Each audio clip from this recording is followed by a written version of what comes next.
কেমন আছো সবাই? আশা করি সকলে খুব ভালো আছো। তো আজ আমি এসেছি ডাউন টাউনে, এখানে সারাদিন ঘুরবো আর তোমাদেরকে দেখাবো যে এখানে কী কী আছে।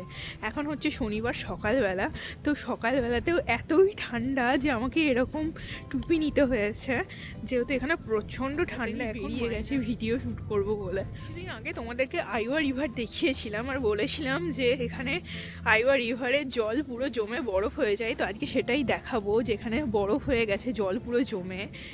তো চলো দেখবে আমার সাথে কীরকম লাগে জল যখন জমে বরফ হয়ে যায়। তো এই যে কথা বলতে বলতে পৌঁছে গেছি আমি নদীর ধারে। আগের ভিডিওতে এই নদীটাই আমি দেখিয়েছিলাম, তবে সেটা ছিল রাত্রিবেলা, আর এখন হচ্ছে সকালবেলা। আর সকালবেলায় এই নদীটা একদম আলাদা রকম লাগে দেখতে। যদিও আজকে জল নেই, জল পুরো জমে বরফ হয়ে গেছে। দাঁড়াও আমি কাছে থেকে গিয়ে তোমাদের দেখাই কেমন লাগছে। তো এই যে দেখো পুরো জল জমে বরফ হয়ে গেছে। আমি জানি না ভিডিওতে তোমরা কতটা বুঝতে পারছো, কিন্তু এখানে কিন্তু অসাধারণ লাগছে দেখতে।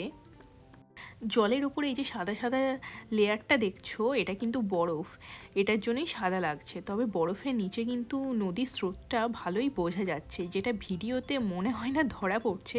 তবে যেহেতু আমি সামনে থেকে দেখছি, নিচে জলের স্রোত কিন্তু স্পষ্ট বোঝা যাচ্ছে। এখানে এক জায়গায় নামার সিঁড়ির মতো আছে, তবে আমি নামবো না, কারণ এই বরফের লেয়ারটা কিন্তু খুব একটা স্ট্রং না, এটা ভেঙে যেতে পারে। আর আজ হচ্ছে প্রচণ্ড ঠান্ডা, এখন টেম্পারেচার ওই -15 কি 16 ডিগ্রি হবে। তবে নদীর ধারে এত হাওয়া দিচ্ছে যে বেশিক্ষণ দাঁড়িয়ে থাকা যাচ্ছে না, এতই ঠান্ডা এখানে। সূর্যের আলো যখন নদীর ওপর পড়ছে তখন দেখতে অসাধারণ লাগছে। জানি না ক্যামেরায় কতটা ধরা পড়ছে। নেমে দেখতে খুবই ইচ্ছে করছে, কিন্তু নামা অ্যালাউড না, তো নেমে দেখা যাবে না। আর এই যে আমার পাশে পাশে একজন চলছে, কিন্তু তার ভিডিওও নেওয়া যাবে না, কারণ সে লজ্জা পাবে ভিডিওতে আসতে, তাই তো? লজ্জা পাও ভিডিওতে আসতে? হ্যাঁ, এই যে এই তুমি লজ্জা পাও ভিডিওতে আসতে?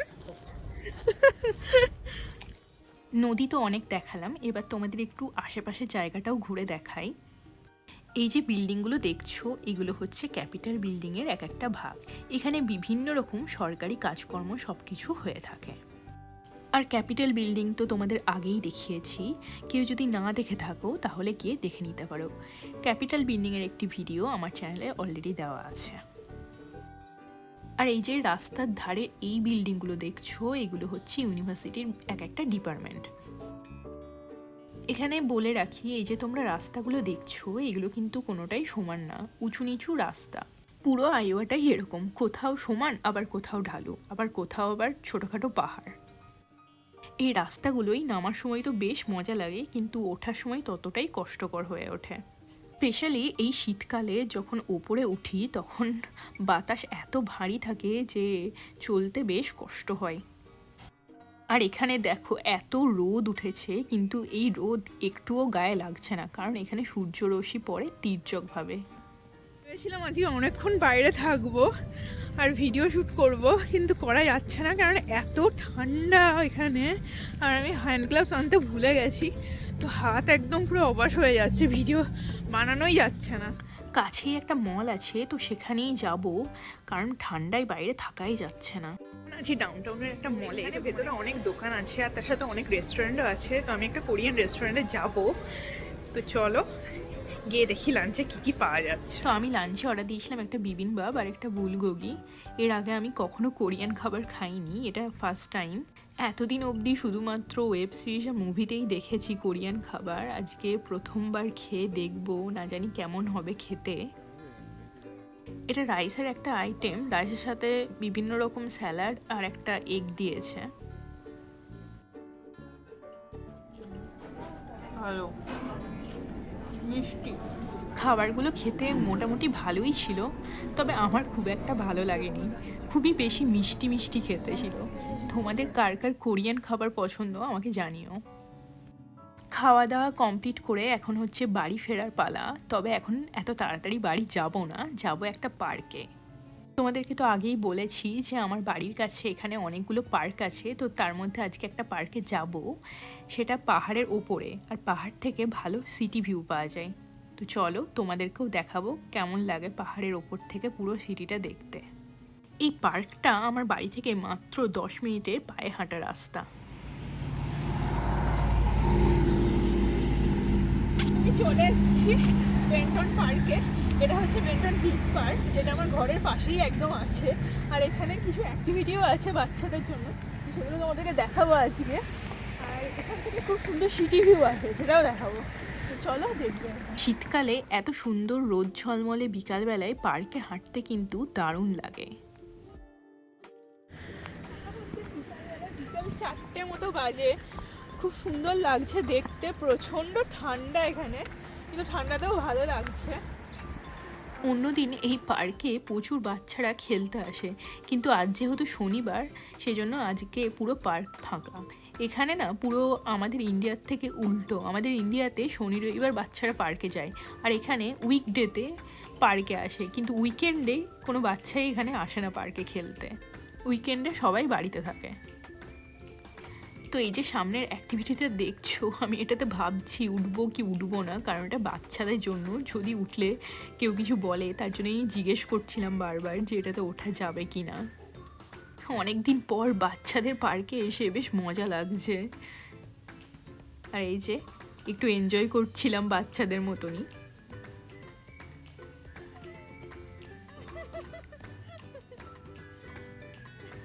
একটা ট্রি হাউসও আছে, তো ওটার উপর যাওয়া যায়, ওটার উপর চেপে আমি দেখাবো কেমন এটা।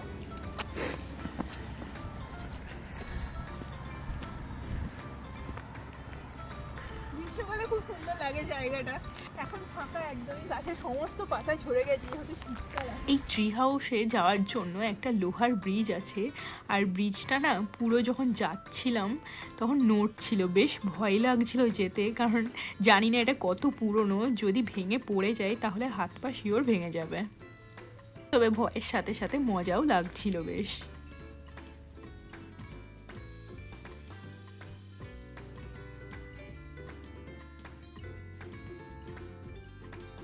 এই ট্রি হাউসে আগেও এসেছি, বেশ কিছুক্ষণ সময় কাটানো যায় এখানে, আর বেশ ভাল লাগে এখানে পাহাড়ের উপরে এরকম ট্রি হাউসে এসে বসে থাকতে বিকালবেলায়।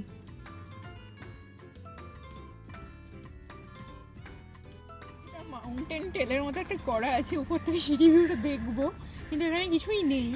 গ্রীষ্মকালে খুবই সুন্দর লাগে এই জায়গাটা দেখতে, গাছে পুরো ভর্তি থাকে, কিন্তু এখন শীতকালে সমস্ত গাছের পাতা ঝরে গেছে। চারপাশে একটু দেখিয়ে দাও, একটা গাছেও এখন পাতা নেই। গ্রীষ্মকালে এখানে প্রচুর হরিণ আর খরগোশ ঘুরে বেড়ায়, কিন্তু এখন কিছুই নেই। শীতকালে এই গাছগুলোকে দেখলে খুবই কষ্ট হয়, গাছের সমস্ত পাতা ঝরে যায় আর এরকম দেখতে লাগে। কিন্তু ইন্ডিয়াতে আমরা এটাতে একদমই অভ্যস্ত নয়, ইন্ডিয়াতে তো সারা বছর এই গাছের পাতা সবুজই থাকে।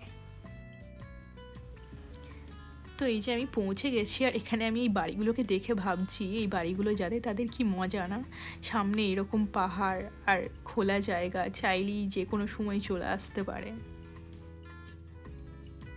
এখানে এখন বিকালবেলায় পাহাড়ের উপর খুবই সুন্দর লাগে দেখতে সিটি ভিউটা। তো তোমাদেরকে দেখাই, দেখো এখান থেকে কত সুন্দর সিটি ভিউ আসছে। আমার পেছনে যেটা দেখছো এটা হচ্ছে আইওয়া সিটিটা, পুরো সিটিটা এখান থেকে দেখা যায়। পাহাড়ের উপরে উঠেছি একদম, দেখো কত সুন্দর লাগছে, নিচে ছোট ছোট ঘরগুলো দেখা যাচ্ছে। তো দেখো কত সুন্দর লাগছে, সামনে এই রং বেরঙের বাড়িগুলোর জন্য দেখতে কিন্তু আরও বেশি সুন্দর লাগছে। আর দূরে রাস্তায় গাড়িও চলছে দেখতে পাচ্ছি, জানি না ক্যামেরায় কতটা বোঝা যাচ্ছে, তারাও আমি আরও একটু জুম করে দেখিয়ে দিই তোমাদেরকে। এই যে দেখো গাড়ি চলছে নিচের রাস্তায়, সব দেখা যাচ্ছে, পুরো সিটিটা এখান থেকে দেখা যাচ্ছে। অসাধারণ লাগছে এটা দেখতে। আর ওই যে দূরে দেখছো বেঞ্চের মতো করা আছে, এখানে কিন্তু পাহাড়ে বিভিন্ন জায়গায় এরকম বেঞ্চের মতো করা থাকে, কারণ মানুষজন এখানে বিকালবেলায় আসে, বসে থাকে, আড্ডা মারে। এইরকম পড়ন্ত বিকালে এখানে বসে বসে কফি খেতে কিন্তু মন্দ লাগবে না। কিছুদিন আগেই জায়গাটা পুরো বরফে ভর্তি ছিল, তখন যদি আসতাম আরও ভালো লাগতো দেখতে, কিন্তু তখন এত ঠান্ডা যে আসতে পারিনি। আজও প্রচণ্ড ঠান্ডা। এখানে দেখো এই বেঞ্চিগুলোকে দেখছি আর ভাবছি যদি 2 কাপ কফি বাড়ি থেকে বানিয়ে আনতাম তাহলে বেশ বসে বসে খাওয়া যেত। নেক্সট টাইম যখন আসবো তখন নিয়ে আসবো সাথে করে। নিচে নামার পালা, নিচে নামছি, তোমাদেরকে দেখাই নিচে থেকে। নিচে নামার সময় রাস্তা কিন্তু একদম ঢালু, আর এই যে দেখো আশেপাশে বাড়িগুলো কি সুন্দর লাগছে তাই না দেখতে, বিভিন্ন রঙের বাড়ি। আর এই বিকালবেলায় পাখিরা দেখো যে যার বাড়ি ফিরে যাচ্ছে, আমাদেরও এবার বাড়ি ফেরার পালা। আজকের বিকালটা খুবই সুন্দর কাটলো। আর আমার ভিডিও তোমাদের কেমন লাগলো জানিও, আর ভালো লাগলে প্লিজ সাবস্ক্রাইব করে দিও।